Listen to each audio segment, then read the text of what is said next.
한 주를 시작하는 월요일 잘 보내셨습니까? 여러분의 저녁 시간에 보탬이 되는 뉴스 플러스입니다. 우리 군이 어제 6년 만에 대북 확성기를 가동하자 북한이 오물풍선 300여 개를 추가 살포했습니다. 김여정 노동당 부부장은 대북 전단 살포와 확성기 방송을 병행하면 새로운 대응을 목격하게 될 거라고 위협했는데요. 잠시 뒤 이슈 플러스에서 짚어보겠습니다. 먼저 오늘의 주요 뉴스부터 정리해드립니다. 우리 군이 대북 확성기 방송을 재개하자 북한이 또다시 오물풍선을 살포했습니다. 우리 군은 일단 맞대응을 자제하고 전략적으로 대응한다는 방침입니다. 전국에 30도 안팎의 더위가 덮친 가운데 영남에는 올해 첫 폭염특보가 내려졌습니다. 지난해보다 일주일 빠른 건데 당분간 여름 더위가 이어지겠습니다. 의협의 집단 휴진 예고에 정부가 개원이 진료 명령을 내리고 법적 대응을 시사했습니다. 의료계의 강한 반발 속에 실제 휴진 참여율이 관건이 될 거라는 전망입니다.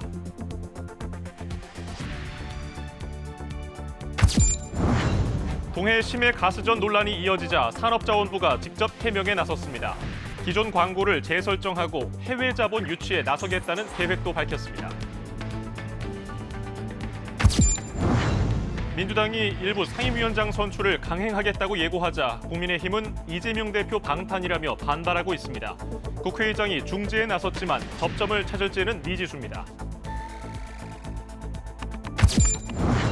푸틴 러시아 대통령이 이르면 이달 안에 북한을 방문할 거라는 관측이 나왔습니다. 방북한다면 24년 만인데 군사 협력을 강화하는 내용의 새로운 조약을 체결할지 관심입니다.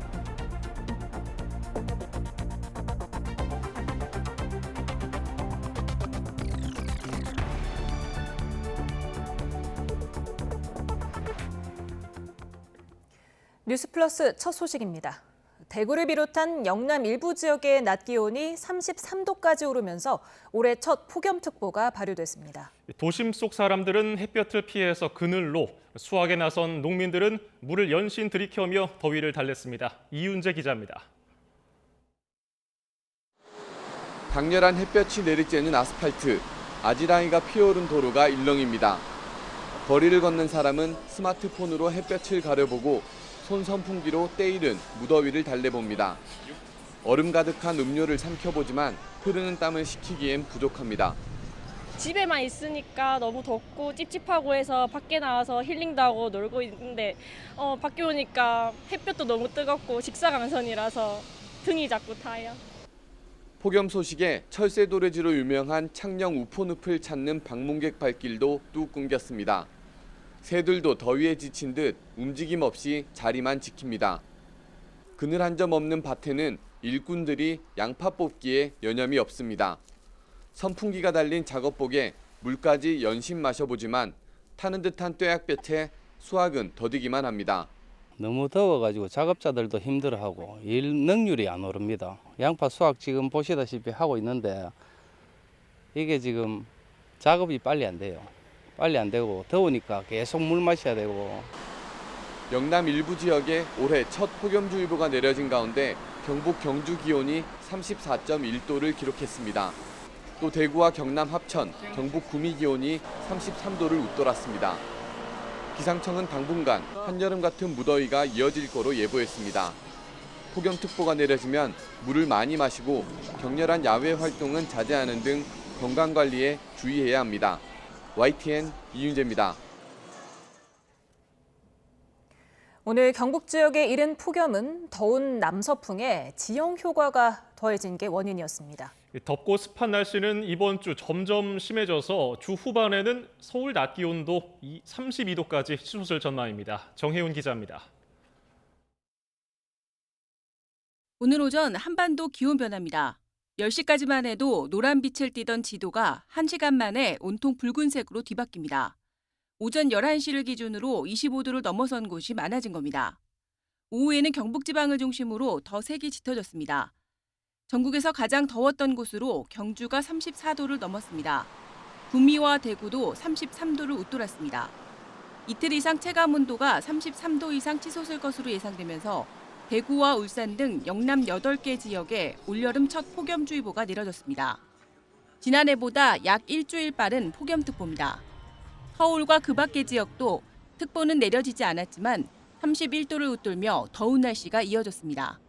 이동성 고기압의 영향으로 하늘이 맑은 상태에서 햇볕이 강해 기온이 상승하였고 여기에 고온의 남서풍이 유입되어 매우 더웠습니다. 특히 대구와 경북 지역은 지형 효과까지 더해지면서 폭염특보가 발표되었습니다. 이른 더위는 주 후반으로 갈수록 점점 더 심해지겠습니다. 대구 낮 기온이 내일 34도, 모레는 35도까지 치솟는 등 영남 지역은 당분간 폭염의 기세가 점차 강해지겠습니다. 특히 서울도 점점 더워져 목요일과 금요일에는 기온이 32도까지 치솟을 전망입니다. 울산과학기술원 폭염연구센터는 올해 장마 전부터 폭염이 발생하고 7월과 8월에는 33도를 웃도는 폭염과 열대야가 평년 수준보다 더 많이 나타날 것으로 전망했습니다. YTN 정혜윤입니다. 국민권익위원회가 김건희 여사의 명품 가방 수수 의혹과 관련해 청탁금지법 위반 여부를 조사해달라는 공익신고에 대해 조사 착수 6개월 만에 종결하기로 결론 내렸습니다. 정승윤 국민권익위 사무처장은 대통령 배우자에 대해서는 청탁금지법상 공직자 등 배우자에 대한 제재 규정이 없어 이같이 결정했다고 밝혔습니다. 이어 윤석열 대통령과 명품 가방을 제공한 최재형 목사에 대해서도 직무 관련성 여부를 따져보고 해당 가방이 대통령 기록물인지 등을 논의한 결과 종결 사유에 해당하는 것으로 판단했다고 덧붙였습니다. 어제 우리 군의 대북 확성기 방송 재개 이후 북한은 300개 넘는 오물풍선을 추가로 살포했습니다. 군은 맞대응을 자제하며 확성기를 가동하지 않았는데 북한군이 대남 확성기를 설치하는 모습이 우리 군에 의해 포착됐습니다. 김문경 기자입니다.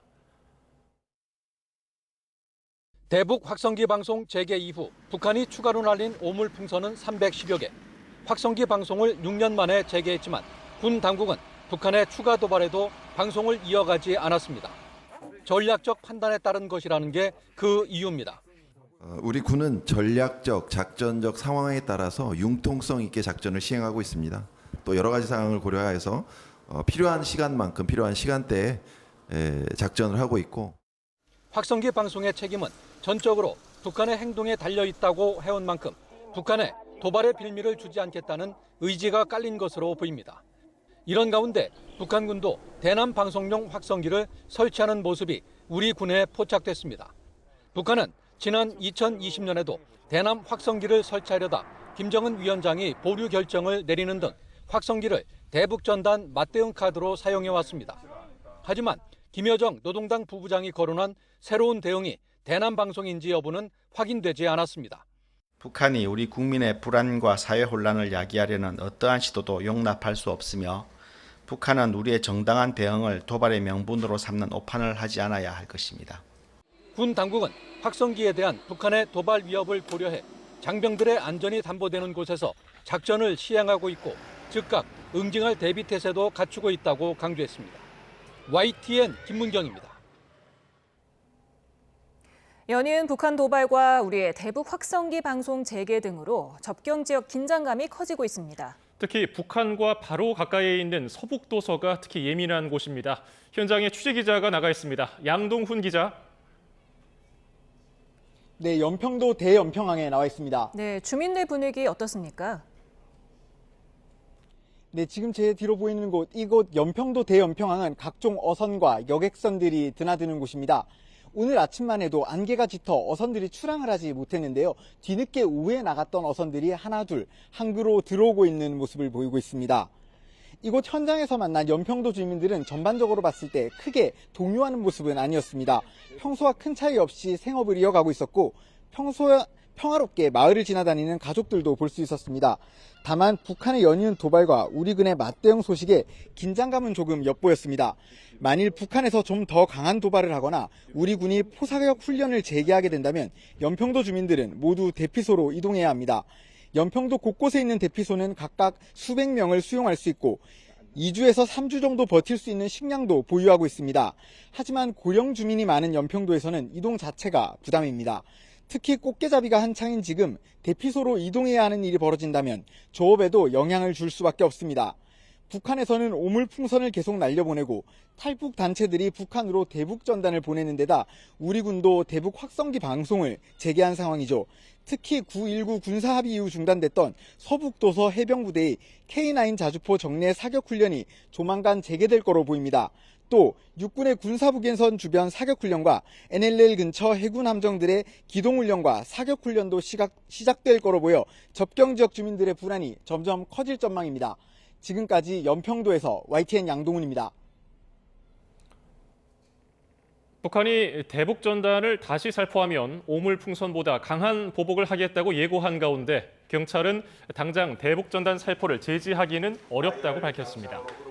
윤희근 경찰청장은 당장 대북 전단 살포를 제지한다, 안 한다를 단정적으로 말하기는 어렵다며 진행 경과를 보며 판단하겠다고 말했습니다. 이어서 우리 국민의 생명과 신체에 급박하고 심각한 위험이 있을 때 전단 살포를 제지할 수 있지만 북한 오물풍선이 그 정도로 심각한 위협으로 볼 수 있는지 명확하지 않다고 덧붙였습니다.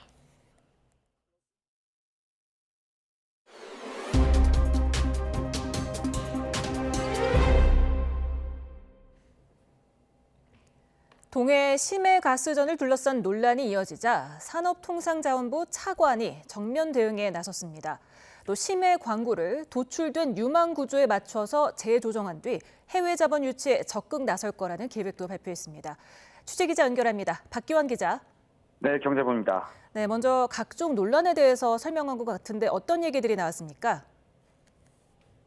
네, 가장 먼저 3사 성공률 20%가 어떤 의미를 가지고 있는지부터 설명했습니다. 최남호 산업부 2차관은 세계 각국에서 각 광구마다 다른 방법을 적용해 확률을 계산해왔던 만큼 1대1 비교는 어렵다고 먼저 선을 그었습니다. 그럼에도 금세기 최대 심해 유전인 가이아나 유전의 경우 같은 계산법을 적용해 당시 16%에 불과했다며 20% 정도면 충분히 시추할 만하다고 평가했습니다. 또 동해 심해 탐사를 하던 중 지난해 철수를 선언한 호주 우드사이드 관련 답변도 있었는데요. 먼저 우드사이드가 가망이 없어서 철수한 게 아니고 내부적인 인수합병 문제로 사업을 재조정했을 뿐이라고 일축했습니다. 이어 동해 가스전에 유망을 도출한 액트지오가 선정된 이유 등도 밝혔는데요. 모두 3개 업체가 참여한 석유공사의 경쟁 입찰을 통해 액트지오사가 공정하게 선정됐다고 말했습니다. 또 영업세 체납 논란에 대해서도 당시 법 인격 상실로 이어지지 않아서 용역 계약에는 문제가 없었다고 강조했습니다. 또 영업세 체납 논란, 하지만 계약 당시에는 석유공사 측이 액트지오가 영업세를 체납했다는 사실은 몰랐던 게 사실이라고 털어놓기도 했습니다. 이후에서야 체납 사실을 알고 계약 무효 여부를 확인하는 과정에서 법 인격이 남아있다는 사실을 확인한 겁니다. 네, 또 시추 일정에 대한 내용도 있었는데요. 자세히 설명해 주시죠. 네, 산업부는 먼저 산업부 장관 주재로 이번 달 하순부터 시작되는 동해 심해 가스전 개발 전략회의의 역할을 설명했습니다. 확정되지 않은 첫 시추 지점을 개발 전략회의에서 전문가들이 논의하고 필요한 법 개정과 해외 투자 유치 시점 등도 같이 검토될 예정입니다. 산업부는 본격적인 개발 전략 회의가 시작되기 전 일단 기존의 광구를 재조정하기로 했습니다. 현재는 8광구, 6-1 북부, 6-1 중동부 등 3개로 설정되어 있지만 이를 도출된 유망 구조에 맞춰 7개로 개편하겠다는 겁니다. 바로 해외 자본 투자 유치를 위해서인데요. 비용 절감과 위험 요인을 완화하는 차원에서 해외 자본들의 투자를 받는 대신 석유나 가스가 발견됐을 때 지분 등을 제공하는 형태입니다. 정부는 해외 투자 유치를 7개 광구로 나눠 적극 검토하겠다고 밝혔습니다. 다만 12월부터 시작되는 탐사 시추 단계에서 지분을 매각한다면 시추를 마치고 석유 매장이 확실시된 뒤 비싼 가격에 매각하는 것보다 더 손해를 보게 되는 건 사실인데요. 결국 시추 한 번에 1,000억 원 이상이 소요되는 예산이 원인인 것으로 보입니다. 정부는 앞서 12월 시작되는 첫 시추 작업에는 정부와 석유공사만의 자금만으로 진행하겠다고 발표했습니다. 하지만 최 차관은 첫 시추 단계에서부터 해외 투자가 이뤄질 수 있느냐는 질문에 정해진 건 없다며 모두 장관 주재 회의에서 결정될 것이라고 말했습니다. 그러면서 굉장히 많은 예산이 투입되는 건 알고 있다면서도 성공했을 때 가져올 수 있는 수익이 더 큰 만큼 야당 등 반대 의견을 설득할 수 있도록 노력하겠다고 덧붙였습니다. 지금까지 경제부에서 전해드렸습니다. 더불어민주당이 오늘 저녁 22대 국회 전반기 상임위원장 11명을 야당 단독으로 선출하겠다고 예고했습니다. 국민의힘은 이재명 대표의 사법 리스크를 막기 위한 폭주라며 강하게 반발하고 있습니다. 취재기자 연결합니다. 나혜인 기자. 네, 국회입니다. 네, 상임위원장을 뽑으려면 본회의를 소집해야 하는데 열기로 한 겁니까? 네, 여야 원내 지도부가 오후 4시 20분쯤부터 1시간 넘게 우원식 국회의장과 막판 협상을 벌였는데 일단 접점을 찾지 못했고 저녁 7시에 다시 만나기로 했습니다. 이와 별도로 국회 의사국은 저녁 8시에 본회의가 열린다고 알렸습니다. 법제사법위원장과 운영위원장을 포함해 상임위원장 11명을 뽑는 선거가 안건입니다. 앞서 다수당인 민주당이 위원장 후보를 낸 상임위들입니다. 우원식 의장은 관례는 매우 소중한 전통이지만 국회법 위에 있어서는 안 되고 일하는 국회를 만들라는 국민의 명령을 넘어설 수 없다며 민주당의 본회의 개회 요구를 받아들였습니다. 박찬대 원내대표는 대화와 타협을 통해 원구성 협상을 마무리하려 했지만 시한 안에 합의하지 못한 경우 국회법 절차대로 하는 게 민주주의의 원리에 부합한다고 화답했습니다. 의회 독재라고 말하는 것은 명백한 언어 도단입니다. 국회가 국회법을 무시하는 것이 비정상이고 국회가 국회법을 준수하는 것이 정상 아닙니까? 민주당은 여당이 끝내 원구성에 동참하지 않을 경우 4년 전 21대 국회 전반기처럼 18개 상임위 위원장을 독식하는 방안도 배제하지 않고 있습니다. 여당 몫으로 비워둔 나머지 상임위원장 7명도 이번 주 안에는 선출을 해야 한다는 입장입니다. 네, 여당은 법사위와 운영위는 절대 내줄 수 없다는 입장이죠. 네, 국민의힘은 민주당이 법사위를 포함한 주요 상임위를 독식하겠다는 건 기승전 이재명 살리기라고 주장하고 있습니다. 특히 이화영 전 경기도 평화부지사의 대북 송금 혐의 1심 유죄 판결로 이재명 대표의 사법 리스크가 커지고 있다는 점을 부각하고 있습니다. 민주당이 검찰과 법원을 담당하는 법사위원장을 갖겠다고 밀어붙이는 이유가 이 대표 방탄 때문이라는 주장입니다. 추경호 원내대표는 일방적인 본회의 의사일정 통보에 강한 유감을 표하며 일단 소속 의원들에게 의장과의 회동 결과를 전달했고 저녁 7시 반에 다시 의원총회를 소집했습니다. 금방 정치를 시작한 사람들도 아닌데 날짜에 파묻혀 여야 합의를 중시해온 관례를 순식간에 무너뜨렸다며 우원식 의장과 야당을 강하게 비판했습니다. 중립적으로 국회를 운영해 주십사 그런 큰 기대를 안고 우리가 이 자리에 함께 의장님을 모시고 있는 것입니다. 거의 민주당 의총의 대변 아닌가. 여당 내에선 야당이 단독으로 상임위를 꾸리면 국회 의사 일정을 전면 거부하고 당내 특별위원회와 정부 간 협의를 강화해 민생 현안에 대응하는 방안도 거론되고 있습니다. 동의 없이 여당 의원들을 상임위에 강제 배정하면 헌법재판을 청구하는 방안까지 열어두고 있습니다. 네, 여야 전당대회 준비 상황도 전해주시죠. 네, 국민의힘 당원당규 개정특위는 내일 지도부 선출 방식과 지도체제 변경 여부를 결론 내기로 했습니다. 지도부 선출 방식은 현행 당원 투표 100%가 아니라 일반 국민 여론조사를 30%가량 반영하는 방안에 무게가 실리고 있습니다. 반면 지도체제는 황우여 비대위원장이 제안한 절충형, 그러니까 당대표 선거 2위 후보를 수석 최고위원으로 두는 복수 지도체제를 두고 갑론을박이 여전합니다. 황 위원장은 YTN과 통화에서 2인 지도체제보다는 승계형 단일 지도체제란 말이 더 적확하다고 말했습니다. 윤석열 정부 들어 비대위만 4차례 띄운 악순환을 끊자는 취지로 당대표를 뒷받침할 자리를 두자는 것이지 특정 당권 주자를 견제하려는 의도는 아니라고 강조했습니다. 하지만 당내에선 전당대회를 앞두고 지도체제까지 손대는 건 옳지 않다는 이견이 적지 않습니다. 민주당은 오늘 오전 비공개 최고위원회의에서 대선에 출마하려는 당대표의 사퇴 시한에 예외를 두는 당원당규 개정안을 의결했습니다. 지금은 대선에 나가려면 선거 1년 전까지 대표직을 사퇴해야 하는데 특별한 사유가 있을 때 달리 정할 수 있다는 예외 조항을 두기로 한 겁니다.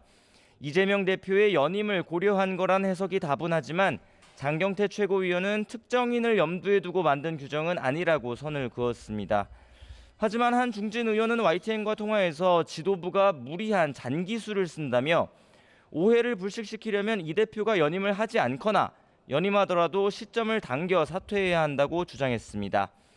민주당은 이 밖에 부정부패 혐의로 기소된 당직자의 직무를 자동으로 정지하는 조항을 없애고 국회의장 후보와 원내대표 경선에 권리당원 투표를 20% 반영하는 규정도 오늘 통과시켰습니다. 지금까지 국회에서 전해드렸습니다.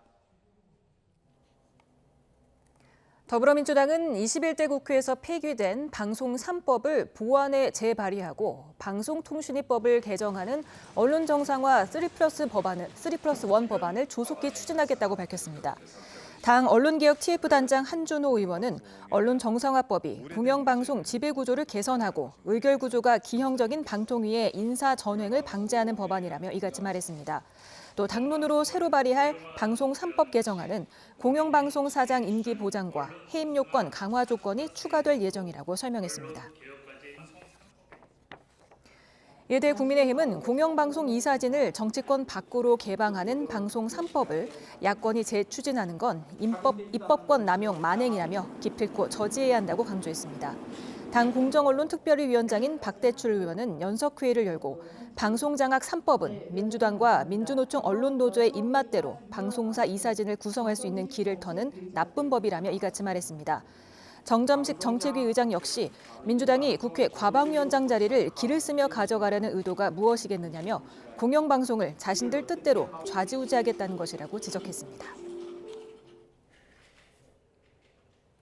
형사재판 피고인이 대통령이 된 경우 재판이 계속 이어지는 것인지를 두고 정치권 공방이 가열되고 있습니다. 우리 헌법은 현직 대통령은 재직 중 형사상 소출을 받지 않는다고 정하고 있는데 여기에 수사와 재판까지 포함되느냐를 두고는 의견이 엇갈립니다. 김철희 기자입니다. 최근 한동훈 전 국민의힘 비상대책위원장이 SNS를 통해 남긴 글이 정치권에서 화제가 됐습니다. 헌법 84조가 재직 중인 대통령은 형사상 소출을 받지 아니한다고 규정하고 있는데 피고인이 대통령이 된 경우 이미 진행 중인 재판까지 멈추는 건지를 두고 논란이 생길 거라며 추가 기소가 임박한 민주당 이재명 대표를 사실상 저격한 겁니다. 법 전문가들 의견은 분분합니다. 먼저 헌법에 나오는 소추는 말 그대로 기소만을 의미한다는 해석이 있습니다. 대통령도 헌법재판소 탄핵심판 대상이 되고 공수처법상 수사 대상에 포함되는 걸 보면 수사와 재판까지 면해주는 건 아니란 겁니다. 기소 이후의 재판, 심리와 판결은 결국 법원의 권능이거든요. 복종을 해야죠. 받아야죠. 반면 헌법을 만든 취지 등을 고려하면 대통령 임기 시작과 동시에 진행 중이던 재판도 멈추는 게 맞는다는 목소리도 있습니다. 대통령이 딱 되면 그때부터 소출을 금지해야 되니까 더 이상 재판을 진행하지 않는 걸로 이렇게 해야 될 걸로 보입니다. 현직 대통령이 재판을 받는 것 자체가 적절치 않은 데다가 국민이 기소 사실을 알고도 대통령으로 선출한 점도 고려해야 하지 않겠느냐는 겁니다. 그런데도 당선을 시켜줬으면 일단 그 대통령직 수행에는 문제가 없다고 국민이 판단한 걸로 볼 수 있잖아요. 여러 해석이 충돌하는 가운데 중대한 형사 범죄를 저지른 경우라면 탄핵으로 대통령을 먼저 파면한 뒤 재판을 받게 하는 것이 순리라는 의견도 나옵니다. 유력 정치인이 형사재판을 받는 일이 더는 생경하지 않은 상황 속 관련 논쟁도 한동안 사그라지지 않을 전망입니다. YTN 김철입니다.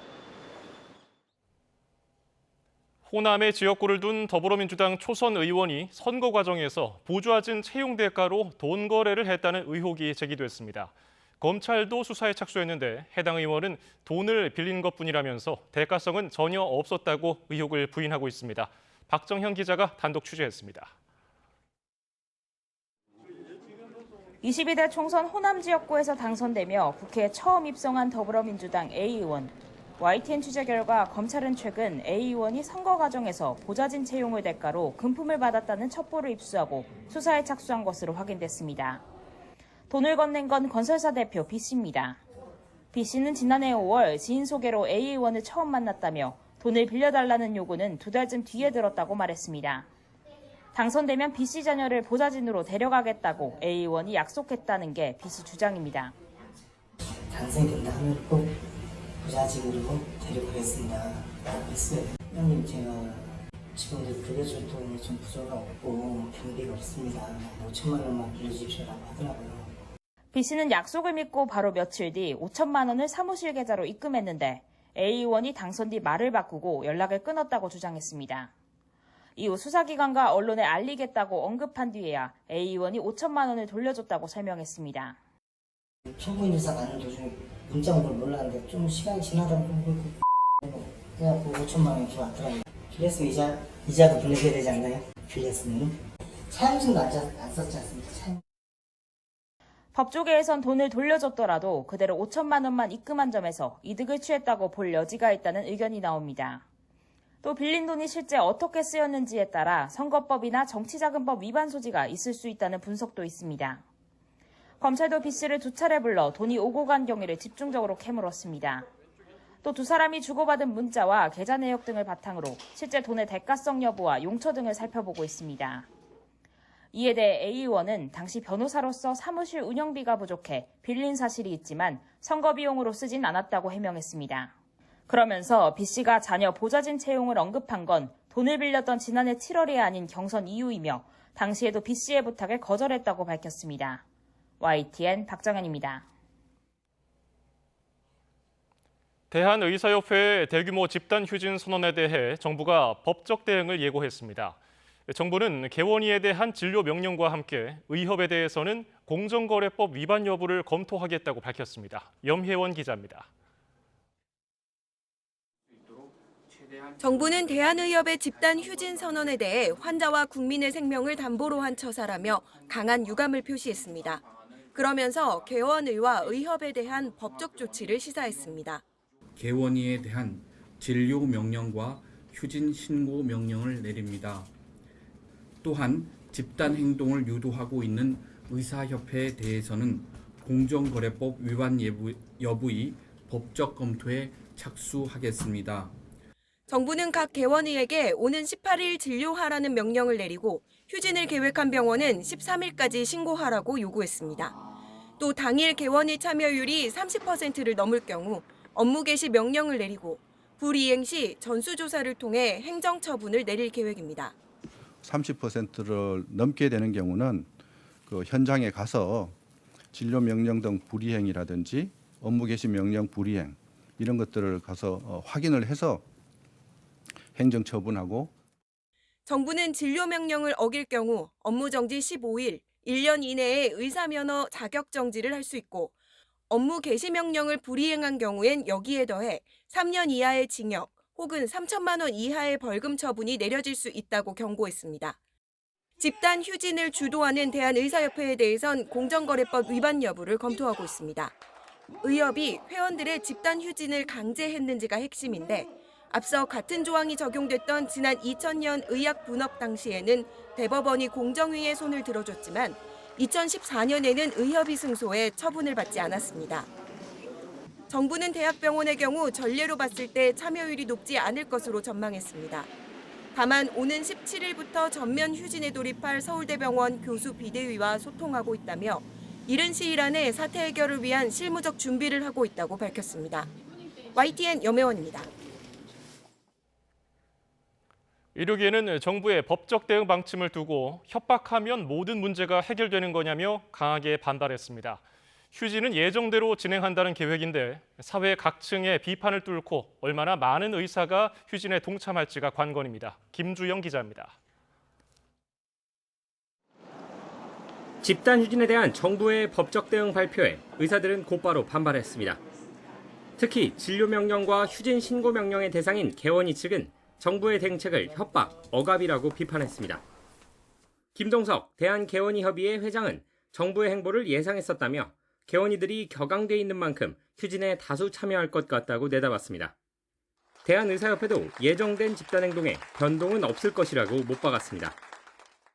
우리는 작금의 의료농단 사태를 바로잡아 대한민국 의료가 올바로 세워질 때까지 결코 총력투쟁을 멈추지 않을 것이다.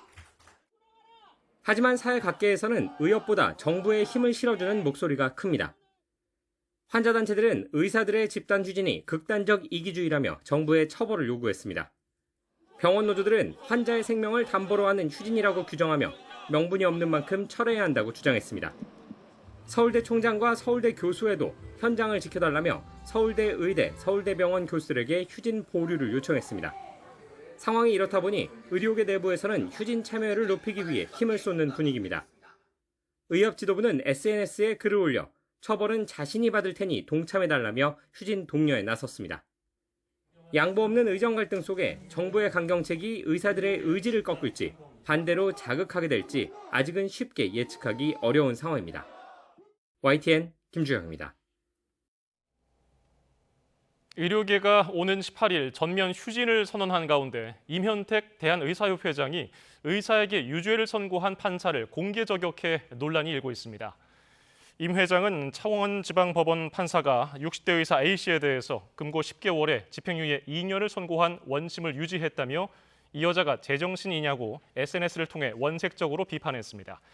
A씨는 2021년 파킨슨병 환자에게 금지된 맥페란 주사액을 80대 파킨슨 환자에게 투여해서 전신쇠약 등 상해를 입힌 혐의로 기소됐습니다. 쌍방울그룹의 불법 대북 송금 사건과 관련해 1심에서 징역 9년 6개월을 선고받은 이화영 전 경기도 평화부지사가 판결에 불복해 항소했습니다. 이 전 부지사 측은 오늘 수원지방법원에 항소장을 제출했고 추후 법원에 구체적인 항소 이유서를 낼 계획이라고 말했습니다. 지난 7일 선고 직후 이 전 부지사 측은 판결이 편파적이라며 재판부에 불만을 표했습니다. 해병대 최상병 순직 사건으로 업무상 과실치사 혐의를 받는 임성근 전 해병대 1사단장이 오늘 부하들을 선처해달라는 취지의 탄원서를 경찰에 제출하면서 사고 책임은 부하들에게 돌렸습니다. 임 전 사단장은 군 작전 활동 중 발생한 일로 군인을 처벌한다면 작전 수행을 거부할 명분이 생긴다며 군의 특수성이 반드시 반영돼야 한다고 주장했습니다. 그러면서 이번 사건은 11대대장이 포병의 위상을 높이려고 작전 지역을 자의적으로 확대하고 7대대장이 작전 대상 지역에 수중도 포함되는 것으로 오판에 발생했다며 책임을 부하들에게 돌렸습니다. 육군 훈련병 사망 사건과 관련해 경찰이 얼차려를 지시를 내린 지휘관 2명을 입건했습니다. 앞서 해당 중대장을 살인죄로 처벌해달라는 고발장이 접수됐지만 경찰은 살인의 고의성이 있다고 보지는 않았습니다. 홍성욱 기자입니다. 강원경찰청이 군 수사대로부터 육군 훈련병 사망 사건을 이첩받은 건 지난달 28일. 해당 훈련병이 숨진 지 사흘 만이었습니다. 숨진 훈련병은 완전 군장 상태에서 부보와 팔굽혀펴기, 선착순 달리기 등 규정을 위반한 군기 훈련, 즉 얼차려를 받은 것으로 알려졌습니다. 사망 사건이 발생한 지 보름이 넘은 가운데 경찰은 군기 훈련을 지시한 중대장 A대위와 B중위를 피의자로 전환했습니다. 혐의는 업무상 과실치사와 직권남용, 가혹행위. 앞서 해당 중대장을 살인과 상해치사죄 등으로 처벌해달라는 고발이 잇따랐지만 경찰은 살인의 고의성이 있다고 보지는 않았습니다. 고향으로 돌아갔던 중대장이 최근 부대에 복귀한 것으로 전해진 가운데 경찰은 이들에게 소환조사 출석을 통보했다고 밝혔습니다. 다만 구체적인 소환 조사 시기와 장소는 밝히지 않았습니다. 경찰 수사와 별개로 해당 사건 재발 방지를 위한 국회 국민동의 청원도 시작됐습니다. 청원인은 훈련병 사망 원인은 규정 위반 가혹행위라며 이를 막을 수 있는 법을 만들어야 한다고 밝혔습니다. 특히 상급자 명령이 법과 규정 위에 있는 것을 군대 내에서 여전히 용인하고 있는 것이 사건 발생 배경이라고 지적했습니다. 해당 청원은 사흘 만에 2만 6천 명 이상이 동의했습니다. 국민동의 청원은 5만 명 이상 동의를 얻으면 국회에서 관련 법안을 만드는 방안을 논의해야 합니다. YTN 홍석입니다. 무단 조퇴를 막는 교감을 때린 초등학생이 이번에는 출석 정지 기간에 자전거를 훔쳤다는 신고가 접수됐습니다. 경찰이 교육적 방임 혐의로 조사에 나섰는데요. 아동의 문제 행동을 교정하고 보호하기 위한 대책 마련이 시급하다는 지적이 나옵니다. 김민성 기자입니다.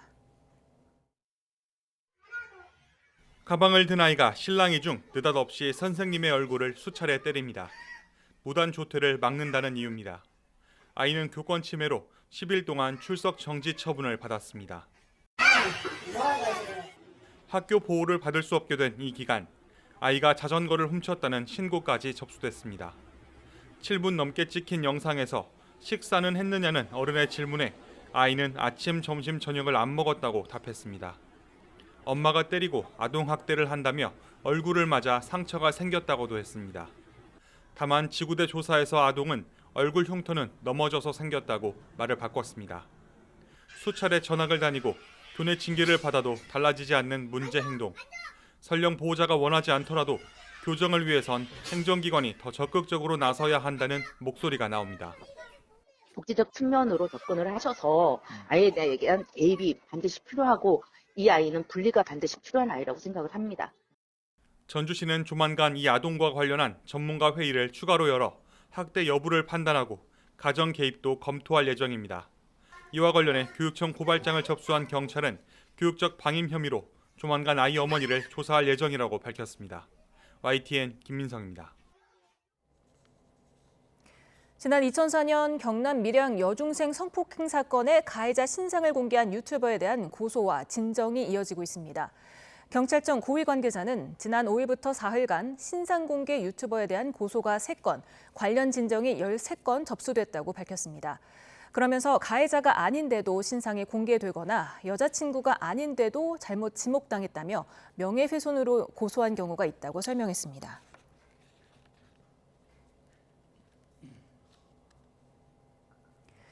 세월호 참사 희생자 유족이 국가와 해경지휘부를 상대로 구조지원 책임을 물으며 낸 손해배상 소송에서 일부 승소했습니다. 서울중앙지방법원은 고 임경빈 군 유족이 국가를 상대로 제기한 손해배상 청구 소송에서 국가가 유족에게 1,000만 원씩 지급하라며 원고 일부 승소로 판결했습니다. 다만 해경 공무원 과실은 있지만 각 공무원의 고위 중과실은 인정되지 않았다며 해경지휘부 4명을 상대로 한 청구는 기각했습니다. 재판부는 피고들의 직무 의무 위반으로 임군이 신속하게 병원으로 이송되지 않았고 이에 부모들은 신락 같은 생존의 기회마저 박탈당했다는 정신적 충격을 받았을 거라고 판단했습니다. KG 모빌리티는 2년 전 발생한 강릉 급발진 의심 사고의 원인을 파악하기 위한 재현 시험 결과가 당시 상황과 다르거나 객관성을 잃어서 신뢰하기 어렵다고 밝혔습니다. KG 모빌리티는 운전자가 가속 페달을 100% 밟았다는 기록이 사고 기록 장치의 마지막 5초뿐이지만 지난 4월 법원 감정인의 재현 시험은 모든 주행 구간에서 가속 페달을 100% 밟은 조건으로 이루어져 실제 상황 재현으로 볼 수 없다고 주장했습니다. 최근 1년간 가구 수가 많은 대단지 아파트는 뚜렷한 가격 상승세를 보인 반면 가구 수가 적은 단지 아파트는 가격이 내려가는 양극화 현상이 전국적으로 나타났습니다. 부동산 R114가 지난달 전국 아파트 3.3제곱미터당 가격을 지난해 5월과 비교해보니 1,500가구 이상 대단지는 1.59% 오른 것으로 나타났습니다. 반면 1,500가구 미만 1,000가구 이상 단지는 마이너스 0.44%, 44%, 그리고 700 이상 1,000가구 미만 단지는 마이너스 0.75%를 기록하는 등 1,500가구 미만 단지는 모두 가격 하락을 보였습니다. 경매에 나온 아파트의 감정가 대비 낙찰가 비율인 낙찰가율도 고가 아파트가 많은 지역이 그렇지 않은 지역보다 훨씬 높은 것으로 나타났습니다. 지난달 서울 송파구의 낙찰가율은 100.7%를 기록했고 용산구 95.1%, 강남구 93.7%로 서울 시내 전체 낙찰가율 89.1%보다 높은 것으로 나타났습니다. 반면 상대적으로 가격이 낮은 아파트가 많은 강북구의 낙찰가율은 69.6%, 도봉구는 76.3% 등으로 강남 지역과 큰 차이를 보였습니다. 블라디미르 푸틴 러시아 대통령이 이르면 이달 안에 북한을 방문할 거라는 관측이 나왔습니다. 푸틴 대통령의 방북이 이루어질 경우 무려 24년 만인데 북한과 새로운 조약을 체결할지에 관심이 모아지고 있습니다. 권영희 기자입니다. 푸틴 러시아 대통령의 방북에 대한 소식이 갈수록 구체화되고 있습니다. 러시아 매체 베도모스티는 외교 소식통을 인용해 푸틴 대통령이 앞으로 몇 주 안에 북한과 베트남을 방문할 것이라고 보도했습니다. 그러면서 북한 주재 러시아 대사의 발언도 소개했습니다. 알렉산더 마체고라 대사는 푸틴 대통령의 평양 방문이 이루어질 것이며 현재 적극적으로 준비하고 있다고 밝혔습니다. 소식통들은 이르면 6월 중에 북한을 먼저 방문하고 곧바로 베트남을 찾을 것으로 내다봤습니다. 이번 방문에서 가장 큰 관심사는 북한과 러시아가 새로운 조약을 체결할지 여부입니다. 현재 두 나라는 9호 설린 조약을 맺고 있는데 새로운 조약을 체결한다면 더 강력한 내용이 될 가능성이 큽니다. 유사시 자동 군사 기입 조항까지는 아니어도 군사 협력을 강화하는 내용이 될 것으로 보입니다. 북한과 러시아는 우크라이나 전쟁을 계기로 이미 상당한 군사 협력 체제를 갖춘 것으로 분석됩니다. 여기에 관광 분야를 필두로 무역과 경제 관계 회복도 본격적으로 논의될 전망입니다. 크렘린궁은 지난달 말 푸틴 대통령의 북한 방문이 준비되고 있다면서 방북 일정은 적절할 때 발표하겠다고 밝혔습니다. 지난 1월에는 최선희 북한 외무상이 러시아를 방문해 푸틴 대통령의 방북 문제를 논의했습니다. 이 때문에 조만간 양측의 최종 조율을 거친 공식 방북 발표가 있을 것으로 예상됩니다. 푸틴 대통령이 방북하면 김정일 국방위원장이 집권하던 2000년 7월 이후 24년 만에 다시 북한을 방문하게 됩니다. YTN 권영입니다.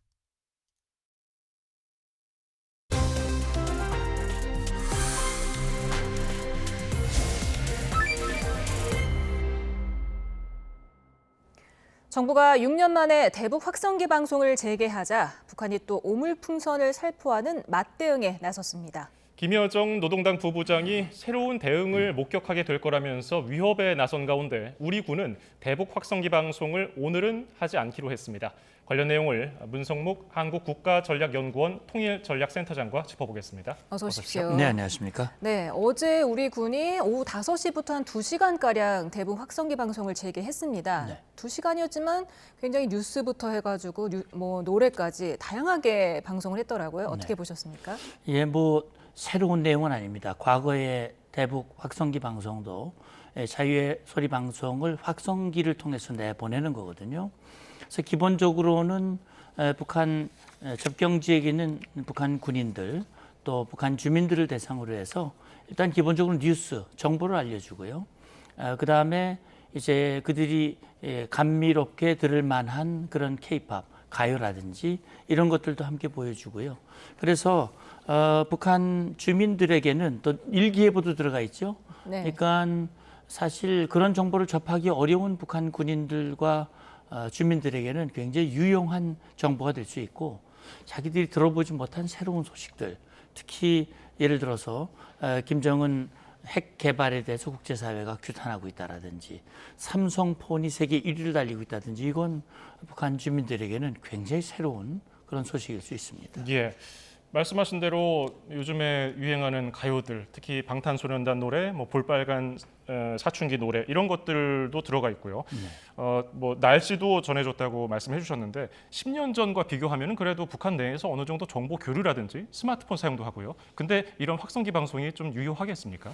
예, 물론 10년의 세월이 흘렀으니까 2015년에 비해서 이제 2015년에 확성기를 재개했을 때 북한 정권이 경기를 하면서 놀랐던 그런 것에 비해서 북한도 이제 그 이후에 2018년 5월 1일부로 중단이 됐거든요. 이제 6년 만에 재개가 되는 건데 아마 제가 볼 땐 이번에 북한도 나름 오물풍선을 날려보내면서 남측의 대응이 이렇게 나올 것이다. 그렇다면 이렇게 맞대응하겠다라고 하는 준비를 좀 했던 것 같아요.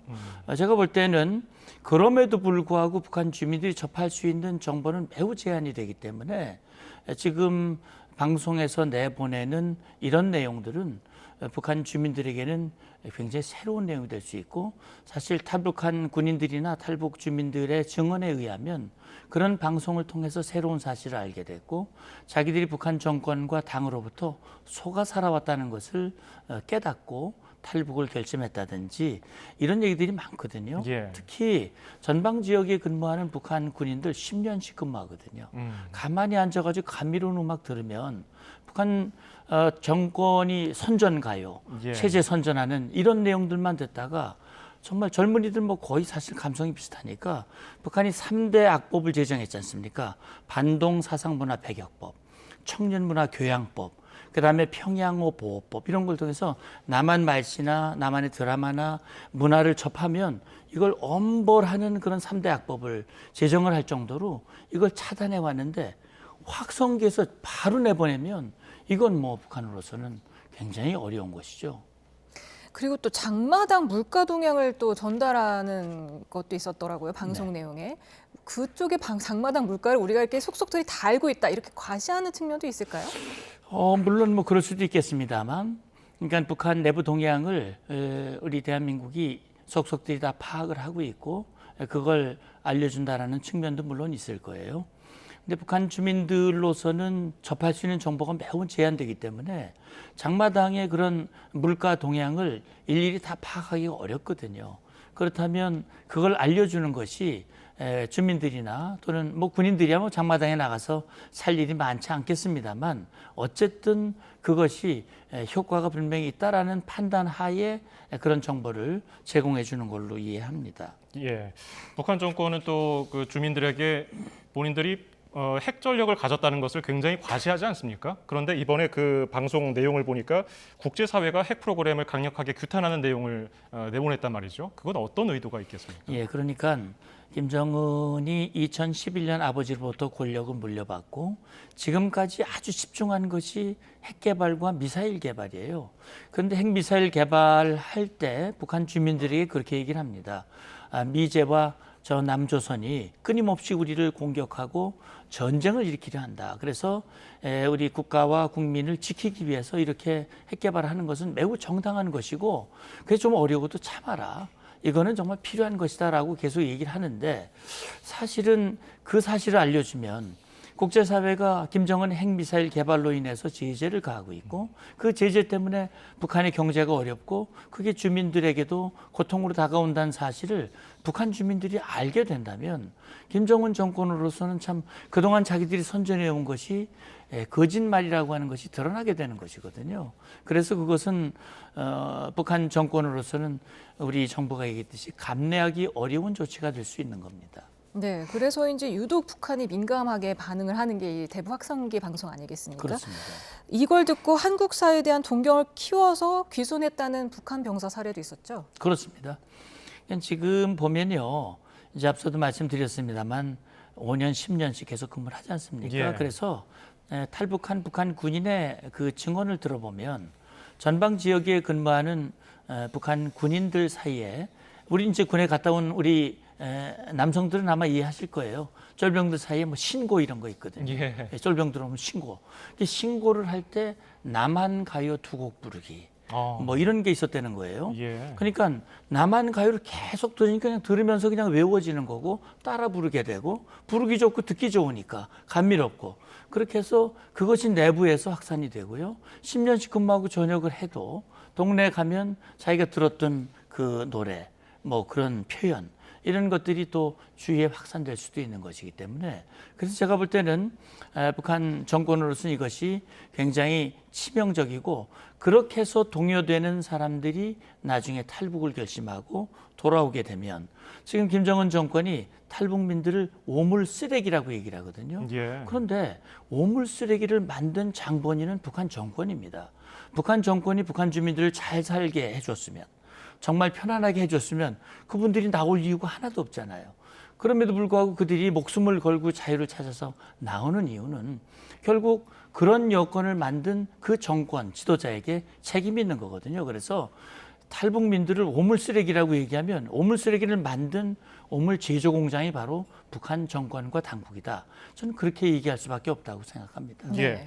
그래서 우리 군 당국이 대북 확성기를 가동을 했는데 비교적 짧은 시간이었어요. 네. 근데 오늘은 가동을 안 하기로 했는데 어떤 이유 때문이었습니까? 지금 대통령실 NSC 그 발표에 따르면 대북 확성기를 다시 설치하고 재개하겠다라고 발표는 했지만 언제 어디서 얼마 동안 하겠다라고 하는 구체적인 내용은 밝히지가 않았습니다. 그러면서 또 덧붙인 얘기가 뭐냐면 이 방송의 확대 여부는 북한 정권에게 달려 있다라고 얘기를 했거든요. 예. 그러니까 지금 확성기 어제 2시간 하고 오늘은 안 했단 말이죠. 근데 북한이 만약에 강력한 도발을 제기한다? 그러면 확성기가 여기저기서 더 많은 시간 이게 켜질 수 있을 거예요. 그렇다면 앞서 말씀드렸듯이 북한 정권으로서는 이거 도저히 감당하기가 어려운 상황이 될 수도 있습니다. 그렇기 예. 때문에 지금 아마도 NSC와 우리 정부와 군은 이걸 전면 재개하는 것보다는 단계적으로 북한의 도발 수위와 이런 것들을 봐가면서 적절하게 북한 도발을 억제하는 효과와 함께 전방 지역에 생활하시는 우리 주민들의 안전 문제 이런 것들도 함께 염두에 둔 그런 절제된 조치라고 저는 생각을 합니다. 그런가 하면 또 북한이 대남 확성기를 방송을 하기 위해서 뭐 설치를 하는 동향이 포착했다 이런 방송도 나오고 있는데 우리 접경 지역에 사는 주민들이 이렇게 되면 굉장히 소음공해에 시달리지 않겠습니까? 그런데 말이죠. 우리 군이 보유하고 있는 확성기와 북한군이 보유하고 있는 확성기의 성능 차이가 월등합니다. 월등한 차이가 납니다. 예. 특히 북한 확성기 같은 경우는 사실 웅웅거리고 잘 들리지도 않을 뿐더러 그렇게 가천거리가 멀질 않아요. 그래서 북한 확성기로 인해서 우리 접경 지역 주민이 고통을 당할 가능성은 좀 그렇게 많지 않다고 생각을 하고요. 북한 당국이 지금 확성기를 다시 설치하는 것은 아마도 이 대한민국이 설치한 이 확성기 방송이 단기간에 끝나기는 쉽지 않다. 그렇다면 적어도 자기들이 대남 선전의 효과는 별로 없지만 전방 지역에 근무하는 북한 군인들이라도 덜 듣게 만들어야 되겠다. 좀 혼선을 이렇게 일으키도록 해야 되겠다라는 그런 어떤 대응 조치의 일환이다. 저는 그렇게 생각을 합니다. 방송을 못 듣게 막으려고 한다. 그렇죠. 혼란을 주는 네. 그런 조치일 가능성이 있습니다. 우리 쪽에서 북으로 내보내는 방송은 아까 설명을 해주셨는데 그럼 북에서 대남 확성기에는 어떤 내용을 담습니까?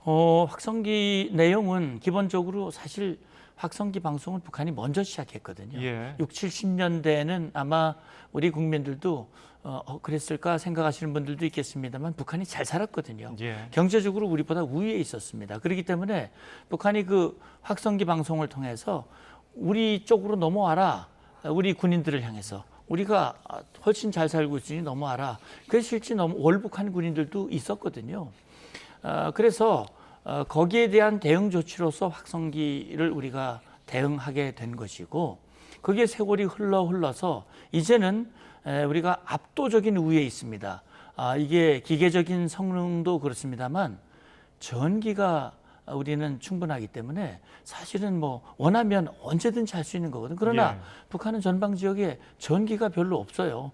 그런 상황에서 확성기를 틀려고 그러니까 이건 굉장히 어려운 것이죠. 그러니까 말씀하신 대로 성능 자체도 떨어지지만 전기 공급이 제한되기 때문에 그걸 계속 틀기는 현실적으로 매우 어려운 부분이 있습니다. 아무래도 10에서 30km까지 청취가 가능하다고 들었습니다. 우리나라 대북 확성기가요. 그러면은 이 지역에 사는 많은 주민들이 다 들을 수 있는 거 아니겠습니까? 10여 킬로미터 떨어진 개성공단에서도 그냥 라디오 없이 들을 수 있다면서요. 그럼요. 그러니까 뭐 날씨에 따라서 좀 가천거리가 차이가 있겠습니다만 쾌청한 날씨 또 야간이 되면 더 선명해지거든요. 소음들이 적어지면서 선명해지면 가천거리가 굉장히 길어집니다. 그렇다면 말씀드렸듯이 접경 지역에 근무하는 북한 경비병뿐만이 아니라 접경 지역에 거주하고 있는 많은 북한 주민들이 이 소식을 알 수가 있고요. 그래서 남측 그 확성기 방송 지금은 이제 철거됐습니다만 과거에는 전광판이라는 것도 있었어요. 전광판이 이 전방 OP 11개소에 전광판이 설치되어 있었고 전광판에서 글씨를 보여줍니다. 그 글씨라는 것은 뉴스와 일기예보입니다. 그럼 그 전광판을 보고 정말 뭐 영농을 할 것인가 말 것인가, 빨래를 할 것인가 말 것인가를 판단하고 결정을 했었으니까요.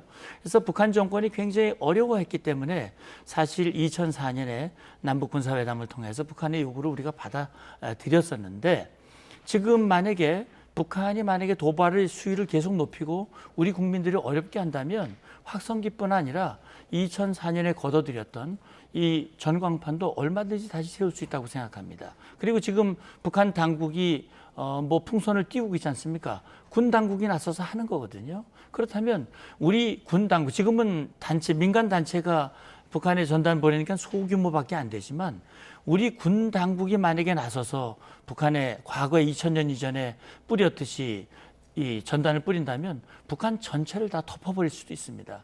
그러니까 북한 당국도 이걸 모르는 바가 아닐 거예요. 그래서 자기들이 어떻게 하면 어떤 결과가 돌아온다는 걸 북한 당국도 전 계산하면서 지금 행동하고 있다고 생각합니다. 예. 그러면 지금 이 오물풍선을 날려보낸 의도와 그 주체는 누굽니까? 그건 북한 당국이죠. 김여정이 주도해서 아니요, 한 겁니까? 그거 아니고요. 예. 지난 5월 25일인가요? 26일인가? 북한이 정치국 확대 회의를 열었습니다. 예. 그 자리에서 청참모부의 보고가 있었고요. 그러니까 그 보고는 그거죠. 지금 민간단체가 대북 전단을 살펴하고 있는데 왜 아무 조치를 취하지 않고 있는가? 조치를 취하라. 이런 지시가 거기서 떨어졌을 가능성이 있습니다. 그리고 그 다음날 바로 북한의 국방성 부상이 나서서 이 대북 전단 살포에 대해서 중단하지 않으면 오물과 쓰레기를 쏟아붓겠다라고 북한 군 당국이 나서서 경고를 했어요. 예. 군 당국이 하는 겁니다. 김정은 지시에 의해서 하는 것이죠.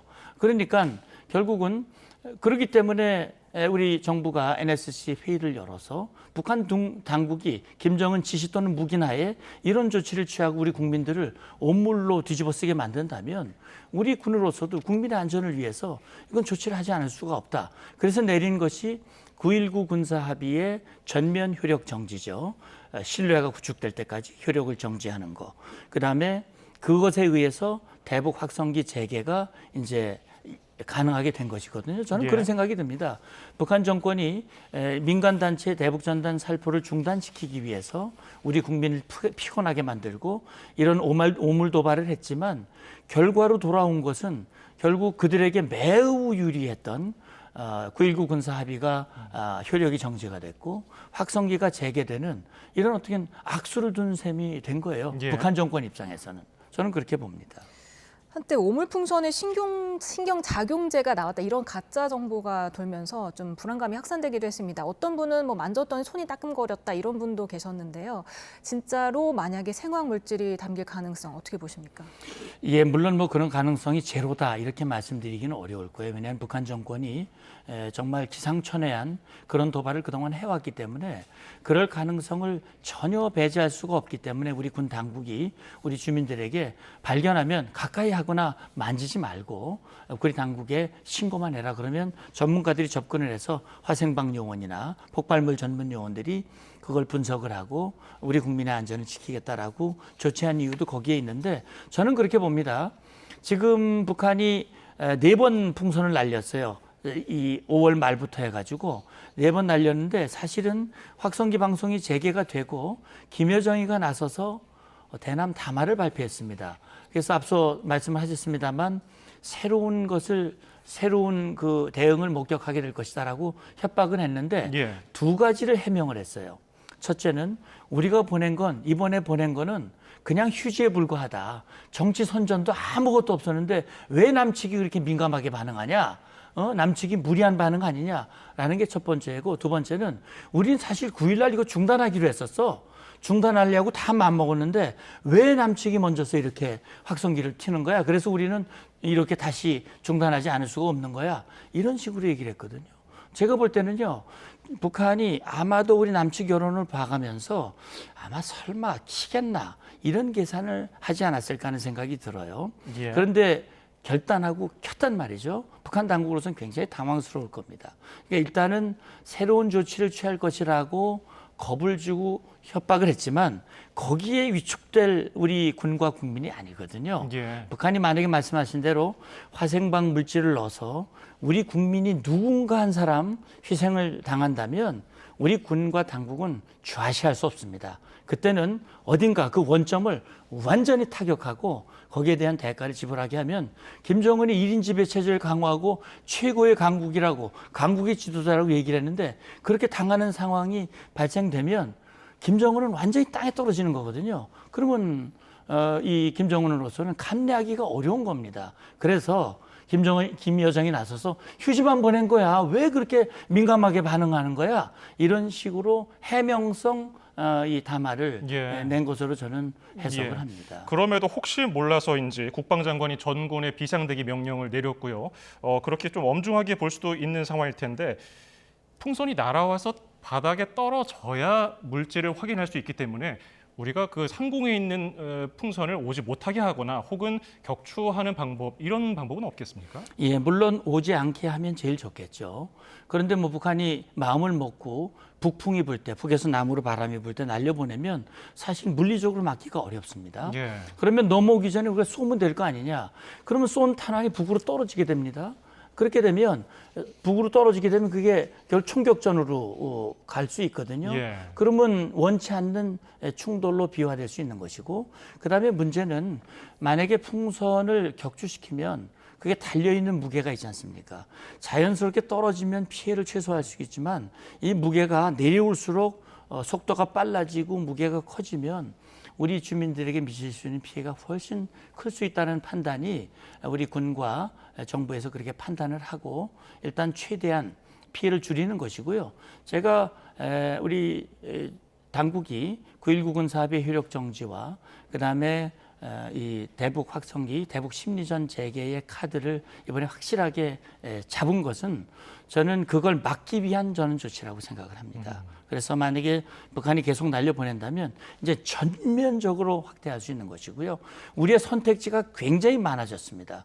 그래서 북한 정권도 그걸 모르지 않는다고 보고요. 다만 북한이 예상치 못한 그런 도발을 할 수 있기 때문에 우리 군으로서는 어제도 휴일이지만 비상 대기 태세를 했고 정군 주요 지휘관 회의를 열었고 북한이 만약에 무모한 도발을 한다면 거기에는 반드시 대가가 지불된다라고 하는 것을 북에 경고했고 우리 국민들에게는 안심할 것을 얘기했다고 봅니다. 네, 김여정 부부장이 새로운 대응을 목격하게 될 것이다 이렇게 말을 했는데 그 새로운 대응 어떤 게 있을 수 있을까요? 예, 뭐 새로운 대응이라는 게 뭔지 확정해서 말씀드릴 수는 없으나 금년 들어서 북한이 보여준 것들이 있거든요. 연초에 NLL 이북, 연평도, 백령도 이북에 포사격을 했던 일도 있고요. 최근에 모물풍선과 함께 GPS 교란이 있었거든요. 그리고 초대형 방사포 발사 도발도 있었습니다. 물론 뭐 그전에 정찰위성 발사도 있었고요. 수많은 미사일 발사 도발을 했는데 아직까지는 우리에게 물리적 피해를 주는 도발은 아직 하진 않았어요. 그러나 물리적 피해를 주는 도발을 할 가능성도 배제할 수는 없습니다. 그러나 제가 볼 때는 만약에 GPS 교란이라는 것을 통해서 지난번에 북한이 김정은이 해상 국경선을 얘기를 했어요. NLL은 인정할 수 없다. 유령선이다. 그러면서 자기들이 인정하는 해상 국경선에 들어오게 되면 도발로 간주하겠다. 강력 대응하겠다. 그런 언급을 한 적이 있어요. 그러면 만약에 GPS 교란에 의해서 우리 어선이 그들이 주장하는 해상 국경선 안으로 들어가게 되고 납포를 한다든지 이런 조치를 취할 가능성 배제할 수 없거든요.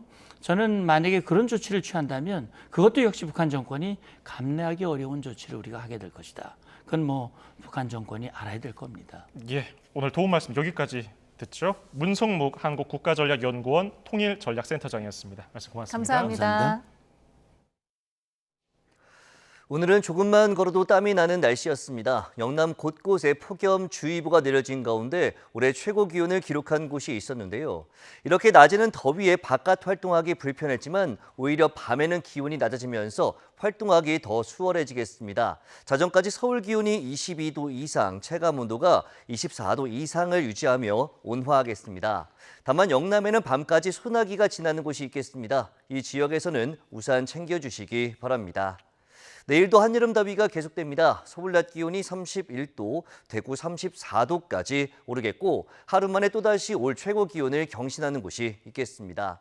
또 대체로 맑겠지만 오전까지 중부 서해안과 제주 해안의 안개가 매우 짙게 끼겠고 낮에는 전국적으로 자외선이 무척 강해지면서 오존 농도도 짙게 나타나겠습니다. 한편 경남 서부 내륙에는 대기 불안정으로 한때 소나기가 지날 전망입니다. 날씨 정보였습니다.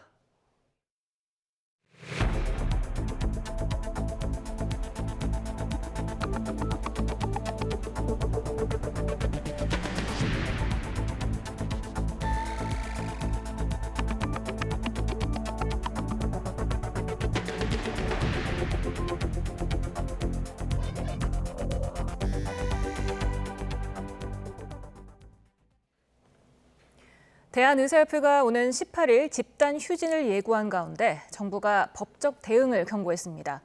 조규용 보건복지부 장관은 오늘 개원위에 대한 진료 명령과 휴진 신고 명령과 함께 의협에 대해서는 공정거래법 위반 여부 등에 대한 법적 검토에 착수하겠다고 밝혔습니다. 조 장관은 의협의 불법적인 집단 진료 거부와 걸기 대회에 깊은 유감을 표한다며 정부의 대응은 국민 건강을 위한 조치라고 강조했습니다. 대한의사협회를 중심으로 개원위까지 포함한 의료계 집단 휴진이 예고된 가운데 공정거래위원회가 법 위반 여부를 조사하기 위한 사전 검토 작업에 착수했습니다. 공정위 관계자는 의협 등의 사업자 단체가 구성 사업자에게 휴진을 강제하는 경우 공정거래법 위반에 해당하므로 법 위반 여부를 적극 검토하는 중이라고 밝혔습니다. 공정위가 적용을 검토 중인 법조항은 공정거래법에 명시된 사업자 단체 금지 행위 위반입니다.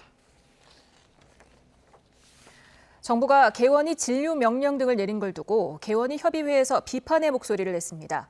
김동석 대한개원위협의회 회장은 YTN과의 통화에서 전문가들이 우려를 표하는 문제에 대해 정부는 억압하고 협박하면 해결될 것으로 생각하는 것 같다고 비판했습니다.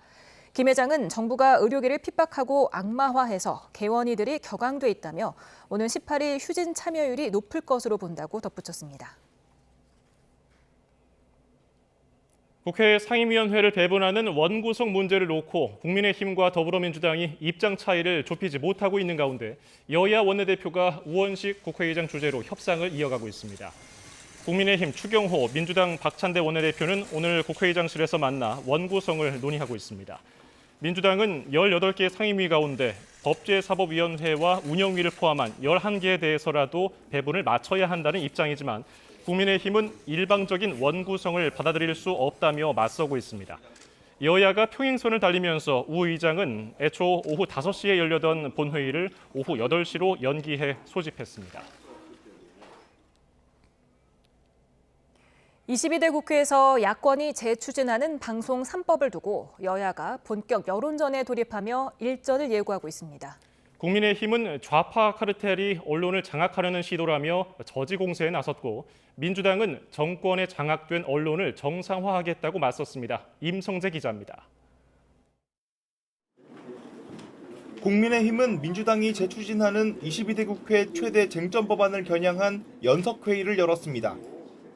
KBS, MBC, EBS 등 공영방송 이사진 추천권을 학계나 시청자, 현업단체 등 정치권 밖으로 확대하는 방송 3법을 반드시 저지하겠다고 나선 겁니다. 방송장악 3법은 민주당과 민노총 언론노조의 입맛대로 방송사 이사진을 구성할 수 있는 길을 트는 나쁜 법입니다. 특히 야당이 발의한 법안상 이사 추천권을 갖게 될 기자, PD 등 단체들이 정치적 편향성을 띠고 있다고 주장하며 이를 독소조항으로 규정했습니다. 정치 성향을 노골적으로 드러내온 민주노총 언론노조의 입맛대로 이사진을 구성하게 놔둘 수는 없다는 취지입니다. 민주당의 방송 3법이 처리된다면 민노총 언론노조와 진보 좌파 카르텔의 공영방송 영구장악 기도에 날개를 달아주는 꼴이 될 것입니다. 지난 문재인 정부에서 여야 모두가 동의하는 방송사 사장 임명 제도를 뒤로 한 채 입맛에 맞는 경영진으로 편파 방송을 자행하지 않았느냐고도 꼬집었습니다. 더불어민주당은 그러나 방송 장악을 위한 악법이란 여당의 주장과 달리 언론 정상화를 위한 법안을 추진하는 것일 뿐이라고 맞받았습니다. 21대 국회에서 대통령 거부권 행사로 폐기된 기존 방송 3법에 공영방송 사장 임기를 보장하고 해임 요건을 강화하는 조항까지 추가해 압박 수위를 끌어올렸습니다. 법안을 중심으로 해서 공영방송에 대한 공정성, 국민에게 다시 돌려드리는 문제에 대해서 심도 깊게 논의를 해왔고 공영방송 인사를 심의 의결하는 방송통신위원회 회의 개의와 의결에 필요한 최소 출석 인원 숫자를 4-5명으로 강화하는 법안까지 포함해 이른바 언론 정상화 3+1법이라고 이름 붙였습니다. 법원에서도 위법의 소지가 있다고 판단한 방통위 2인 체제는 방송사에 대한 중대한 결정들을 좌우하고 있습니다. 공영방송을 노형화하려는 시도란 지적엔 전문가와 시청자, 현업단체의 이사 추천 권한을 나눠주는 게 어떻게 언론 장악일 수 있느냐고 반문했습니다. 민주당은 이르면 이번 주 의원총회를 열어 당론 추진 절차까지 속전속결로 마무리한다는 계획입니다. 정치권에선 정권이나 입법 주도권 교체 시기마다 여야가 방송 언론 분야를 두고 한치 양보 없는 주도권 다툼을 벌이면서 방송의 공정성과 중립성이 오히려 침해되고 있다는 지적도 나옵니다. YTN 임성재입니다. 형사재판 피고인이 대통령이 된 경우 재판이 계속 이어지는 것인지를 두고 정치권 공방이 가열되고 있습니다. 우리 헌법은 현직 대통령은 재직 중에 형사상 소출을 받지 않는다고 정하고 있는데 여기에 수사와 재판까지 포함되느냐를 두고는 의견이 엇갈립니다. 김철희 기자입니다. 최근 한동훈 전 국민의힘 비상대책위원장이 SNS를 통해 남긴 글이 정치권에서 화제가 됐습니다. 헌법 84조가 재직 중인 대통령은 형사상 소출을 받지 아니한다고 규정하고 있는데 피고인이 대통령이 된 경우 이미 진행 중인 재판까지 멈추는 건지를 두고 논란이 생길 거라며 추가 기소가 임박한 민주당 이재명 대표를 사실상 저격한 겁니다. 법 전문가들 의견은 분분합니다. 먼저 헌법에 나오는 소추는 말 그대로 기소만을 의미한다는 해석이 있습니다.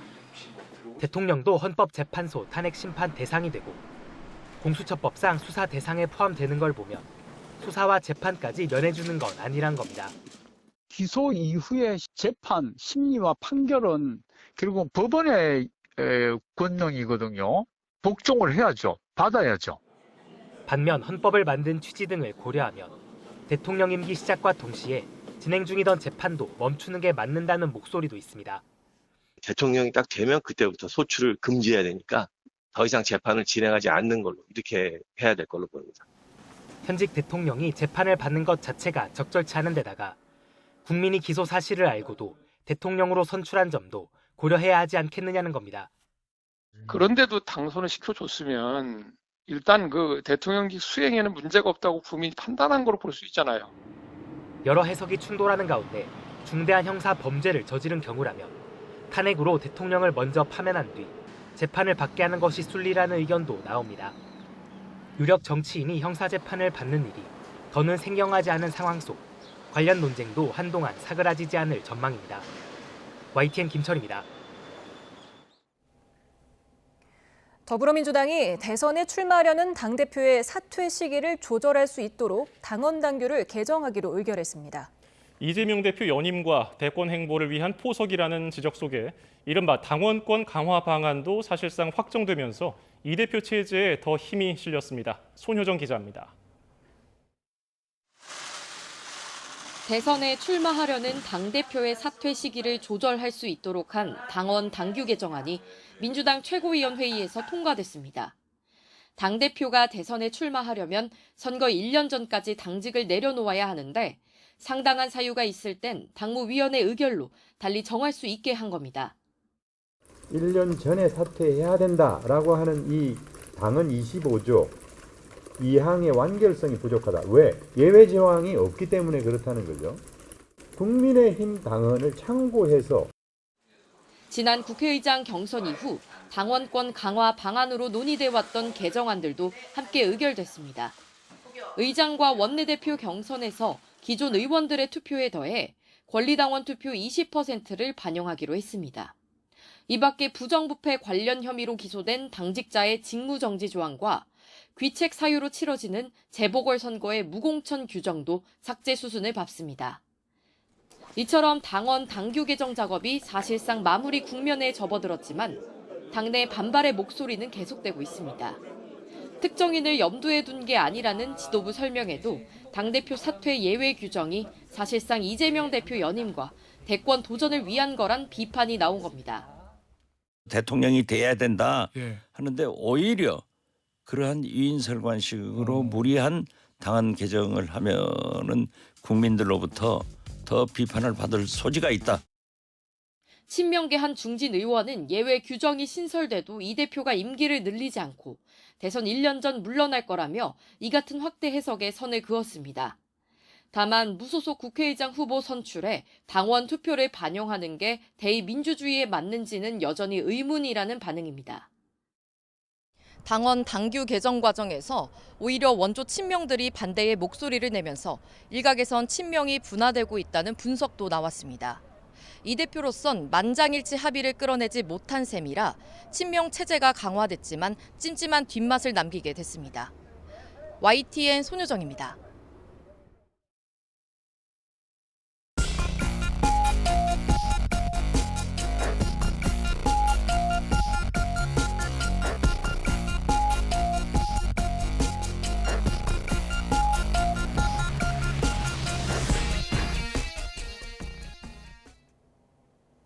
여름 시작부터 찜통더위가 기승입니다. 경북 지역에 35도에 육박하는 고온 현상이 기록되면서 올해 첫 폭염특보가 내려졌는데요. 덥고 습한 날씨는 이번 주 점점 더 심해진다는 예보입니다. 정혜은 기자와 함께 더위 현황과 전망 알아보겠습니다. 어서 오세요. 네, 안녕하세요. 네, 올해 여름이 덥다는 거는 진즉부터 얘기가 나오긴 했는데 정말 6월 시작부터 엄청 네. 덥습니다. 오늘 몇 도까지 올랐습니까? 네, 일단 경북 지방에 계신 분들이 많이 더우셨을 것 같습니다. 기온이 많이 올랐는데요. 먼저 한반도 상황부터 좀 보시면서 설명을 드리겠습니다. 주말에 기온이 잠깐 주춤을 하는 듯 하더니 일요일부터 기온이 올랐어요. 지금 화면으로 좀 보이고 있는데요. 한반도 기온 분포를 나타낸 상황입니다. 지금 보시면 전국이 지금 붉은색이긴 한데 경북 지방을 중심으로 기온이 크게 올라 있습니다. 지금 남서쪽에서 바람이 지금 불어들고 있는데요. 고온 수분한 그런 바람입니다. 이 바람이 태백산맥, 이 산맥을 넘어가기 시작하면서 경북 지방을 중심으로 기온을 더 높게 끌어올린 상황입니다. 그래서 지금 경산 지방 그리고 이 대구 지방, 이 동쪽 지방을 중심으로 오늘 기온이 크게 올랐는데요. 이 동쪽 지방을 중심으로 오늘 경주 기온이 34도를 웃돌았습니다. 그리고 대구 기온 그리고 구미 기온도 오늘 33도를 웃돌았고요. 되게 많이 올랐죠. 그리고 서울 기온도 31도를 웃도는 상황입니다. 네, 폭염 날씨라고 볼 수가 있죠. 네, 폭염주의보 내려진 곳은 어디입니까? 네, 일단 대구와 울산 등 영남 8개 지역입니다. 제가 지도를 좀 보여드릴 건데요. 네, 지금 보시면 이 폭염특보 구역이 분홍색으로 표시된 지역입니다. 이 지역은 올여름 처음으로 지금 폭염주의보가 내려졌고요. 지난해보다는 일주일가량 빠른 수준이었습니다. 이 폭염주의보 같은 경우는 이틀 이상 체감 온도가 33도 이상 치솟을 것으로 예상될 때 내려지고요. 더위로 큰 피해가 발생할 것으로 예상될 때 내려지게 됩니다. 그리고 폭염경보 지역 같은 경우는 이틀 이상 체감 온도가 35도 이상 치솟을 것으로 예상될 때 그 지역에 발령되게 됩니다. 서울과 그 밖의 지역도 오늘 많이 덥긴 했지만 특보가 내려지진 않았고요. 당분간 30도를 웃돌면서 더위가 계속될 것으로 예상됩니다. 이 폭염특보 지역 같은 경우는 지금은 이 영남 지역에 내려져 있긴 하지만 앞으로 다른 지역으로 더 확대가 될 가능성이 있기 때문에 지속해서 주의가 더 필요할 것 같습니다. 네, 고온 수분하다고 말씀하시는 걸 보니까 좀 습한 건데 네, 그렇게 맞습니다. 되면은 더 체감 온도는 더 높아질 것 같습니다. 네. 앞으로 이번 주 내내 계속 이렇게 더 더워지는 건가요? 조금이라도 이렇게 주춤하는 경우는 없을까요? 일단 이번 주 후반까지는 앞으로 조금 더 그리고 점점 더 더워진다는데 좀 중점을 두고 대비를 좀 해주셔야 될 것 같습니다. 기상청이 예보한 주간 예보를 좀 보시면서 좀 설명을 좀 드리겠습니다. 네, 지금 금요일 좀 기온을 좀 보셔야 될 것 같습니다. 서울 낮 기온이 지금 33도로 예보가 됐는데요. 네, 조금 제가 들어오기 전에 18시 예보에서 서울 기온이 조금 더 올랐습니다. 33도 정도면 폭염특보 기준이고요. 물론 이 체감온도 기준으로 좀 바뀌었기 때문에 특보가 내려질지는 조금 더 기다려 봐야 되겠지만 이 정도면은 주 후반에 서울 지역에도 폭염특보가 내려질 가능성이 있는 상황입니다. 그리고 지금 보시면 대구 기온도 좀 문제인데요. 계속 오릅니다. 수요일과 그리고 목요일 서울 대구 낮 기온이 34도까지 오를 것으로 예상이 되는데 지금보다 기온이 점점 더 올라서 대구와 경북 지역도 폭염특보가 점점 더 강화되거나 폭염 수준이 지금보다 더 강화할 가능성이 있기 때문에 앞으로 지금보다 폭염이 조금 더 강화한다고 보시면 될 것 같습니다. 그리고 이 습도가 지금은 아주 우려할 정도는 아닙니다. 습도가 8월 정도 되면은 한여름 수준으로 치솟기 때문에 온열 질환 가능성이 지금보다 훨씬 더 높아지거든요. 하지만 지금도 이 찜통 더위 그리고 이 동남아 수준의 이 습도가 어느 정도 좀 높아진 상황이기 때문에 이 비닐하우스에 계신 분들은 이 한낮에 조금 더 주의를 좀 해주시는 게 좋을 것 같습니다. 폭염특보가 빨라진 것 같은데요. 지난주에 AI가 또 좀 자극적인 전망을 했다면서요. 어떤 내용입니까? 맞습니다. 이 울산과학기술원 폭염연구센터에서 발표한 내용인데요. 인공지능 머닝러시를 활용해서 올여름 날씨를 예보를 했습니다. 대서양의 이 해수면 온도나 엘니뇨 정보 그리고 이 전지구 기후 예측 모델 등을 이 여러 가지 자료를 넣어서 이 훈련을 시킨 건데요. 이 자료에 의하면 올해 대체로 평년보다 더운 날씨가 주로 7, 8월에 심한 폭염을 몰고 올 것으로 예고가 됐습니다. 지금 이미 폭염이 발생을 하긴 했지만 6월에도 장마 전부터 폭염이 나타날 것으로 예상이 됐고요. 특히 7월에는 장마나 강수가 좀 겹치기 시작하면서 많은 비가 내리고 또 비가 소강 상태일 때는 폭염과 열대야가 번갈아 가면서 나타날 가능성이 크다. 그리고 열대야로 인해서 또 찜통더위가 이어진다. 이런 예보가 나왔습니다. 또 장마 뒤에는 8월에 본격적으로 북태평양 고기압이 확장을 하는 시기이긴 한데요. 이 시기에는 푹푹 찌는 찜통더위가 예년보다 더 자주 발생할 것으로 전망이 됐습니다. 또 하나 궁금한 게요. 지금 북한에서 계속해서 대남 오물풍선을 보내고 있습니다. 어젯밤에 남서풍과 서풍이 불어서 경기 북부에서 동쪽으로 이동 중이다. 이렇게 군 당국이 밝혔는데 앞으로는 어떻겠습니까? 일단 이 북쪽에서 남쪽으로 이 풍선이 날아오려고 한다면 이 상층과 중층과 하층에서 모두 북풍이 불어야지 가능합니다. 그리고 또 위에서 아래로 풍선이 떨어지려면 하강 기류가 형성이 돼야 되거든요. 그러면 우리나라가 고기압의 중심에 들어야 되는데 사실 이 모든 기상 조건이 갖춰지려면 사실 이런 조건이 갖춰지기가 좀 힘든 상황이죠. 그런데 지금 현재 앞서 말씀드렸지만 우리나라에는 남서풍이 불어들고 있습니다. 그리고 낮 동안에 기온이 오르면서 상승 기류가 지금 발생을 하고 있거든요. 그리고 기온 전망에서 보셨지만 남쪽을 중심으로는 기온이 앞으로 33도 이상 계속 오르기 때문에 남서풍이 더 강화할 가능성이 크고 낮 동안에는 기온이 오르면서 상승 기류가 더 강화할 가능성이 큽니다. 그러니까 이 기온 상황만 본다면 앞으로 상승 기류가 더 강해지기 때문에 풍선이 위에서 아래로 떨어질 가능성은 사실상 좀 낮고요.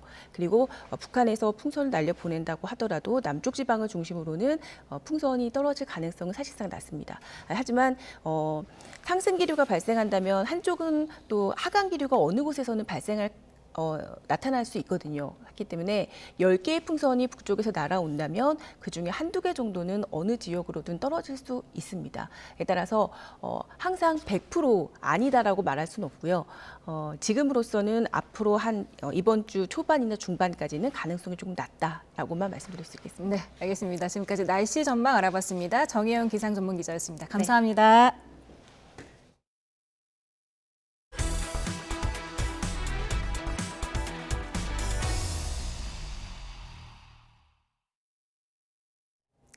문재인 정부 안보라인 인사들이 얽힌 탈북 어민 강제 북송 사건 재판이 7개월 만에 공개로 전환됐습니다. 그동안 국가안보 등을 이유로 공개되지 않았던 사건의 실체가 재판 과정에서 드러날지 주목됩니다. 김다영 기자가 보도합니다. 탈북 어민 강제 북송 사건으로 재판을 받는 문재인 정부 시절 안보라인 인사들이 법원에 출석했습니다. 정의용 전 국가안보실장과 서훈 전 국가정보원장, 노영민 전 대통령 비서실장뿐만 아니라 변론이 분리됐던 김현철 전 통일부 장관까지 일제히 나왔습니다. 국정원 직원 증언은 다 끝났나요? 탈북어민 강제 북송 사건 재판은 지난해 11월 첫 공판 이후 지금까지 국가기밀 보호를 이유로 비공개로 진행됐습니다. 그런데 국정원 직원들에 대한 증인 신문이 마무리되면서 공개로 전환됐습니다. 검찰과 일부 피고인 측은 비공개 재판을 이어가야 한다고 요청했지만 재판부는 원칙상 재판을 공개해야 한다며 기일별, 사안별로 결정하겠다고 밝혔습니다. 7개월 만에 공개된 이번 재판에서는 김현철 전 장관의 비서관이 증인으로 출석했습니다. 정 전 실장 등은 2019년 11월 동료 선원 16명을 살해하고 탈북한 북한 어민 2명이 귀순 의사를 밝혔는데도 강제로 북한에 돌려보내도록 관계기관 공무원들에게 지시한 혐의로 재판에 넘겨졌습니다. 검찰은 탈북 어민들도 헌법상 우리 국민으로 국내에서 수사와 재판을 받을 수 있다며 정 전 실장 등이 북한을 정상국가로 존중한다는 의지를 표명하기 위해 범행을 저질렀다고 의심하고 있습니다. 반면 정전 실장 등은 흉악범을 국내로 편입시키면 국민 생활과 안전이 위협받을 수 있다며 합법적 정책 판단을 내린 것이라고 맞서고 있습니다. 앞으로 양측은 탈북어민을 우리 국민으로 볼 수 있는지, 북송 과정에 문제는 없었는지 등 사건 전반에 대해 치열한 공방을 벌일 전망입니다. 특히 지금까지 국가 안보를 이유로 가려졌던 사건의 실체가 공개 재판 과정에서 드러날지 관심이 쏠립니다. YTN 김다현입니다. 블라디미르 푸틴 러시아 대통령이 이르면 몇 주 안에 북한과 베트남을 방문할 예정이라고 러시아 매체 베도모스티가 보도했습니다. 이 매체에 따르면 한 외교 소식통은 이르면 6월 중 푸틴 대통령이 북한을 방문한 직후 베트남을 방문할 가능성이 높다고 전했습니다. 푸틴 대통령이 올해 안에 답방할 경우 김정일 국방위원장이 집권하던 2000년 7월 이후 24년 만에 다시 북한을 방문하게 됩니다. 이에 대해 외교부는 관련 동향을 예의주시하고 있다고 밝혔습니다. 외교부 당국자는 한 러 간에는 한반도 문제 관련 소통을 유지하고 있다며 구체적인 협의 내용은 밝히기 어렵다고 덧붙였습니다. 아울러 러북 간 교류 협력은 유엔 안보리 결의를 준수하는 가운데 한반도 평화와 안정에 기여하는 방향으로 이루어져야 한다고 강조했습니다. 윤석열 대통령이 중앙아시아 3개국을 국빈 방문하기 위해 오늘 출국했습니다. 지난해 네덜란드 방문 이후 6개월 만의 순방인데요. 핵심 광물 등의 공급망 협력과 같은 경제 협력이 주요 의제가 될 전망입니다. 권남기 기자입니다. 윤석열 대통령이 올해 첫 순방길에 올랐습니다.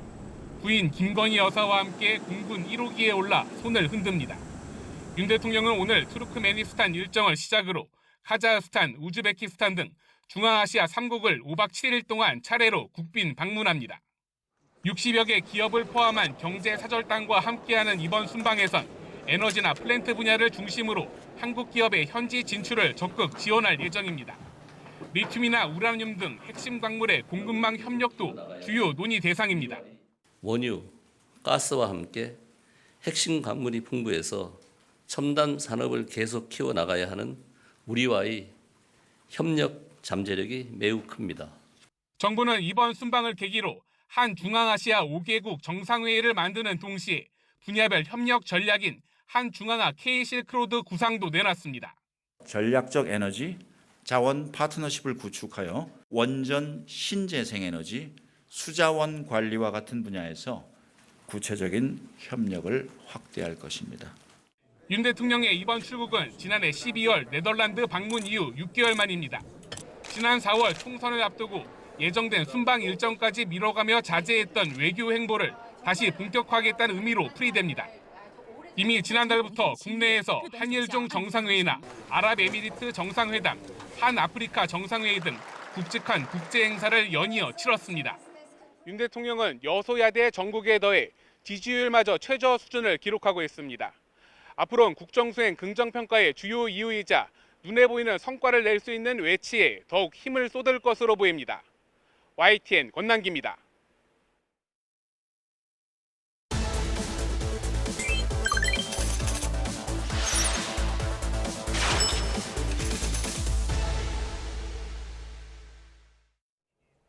뉴스플러스 오늘의 경제픽입니다.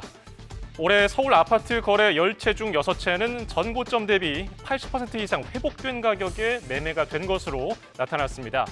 부동산 플랫폼 직방이 지난 1월에서 5월 국토교통부 실거래가 아파트 매매 거래를 분석한 결과 전체 거래 14,800여 건 가운데 종전 최고가와 비교해서 80% 이상 가격에 거래된 건수는 10건 중에 6건을 넘었습니다. 특히 종로구와 용산구는 10건 중 2건 이상이 종전 최고 가격과 같거나 오히려 비싸게 거래된 것이 눈에 띄었습니다. 자치구별로 보면요, 거래가 80% 이상을 회복한 비중을 보면은 서초구가 90.2%로 가장 높았고요. 그 뒤를 용산과 강남이 이었습니다. 반면에 노원구와 도봉구는 10채 중에 2채 정도에 그쳤습니다. 별 차이를 보이지 않으면서 낮은 수준을 보였습니다.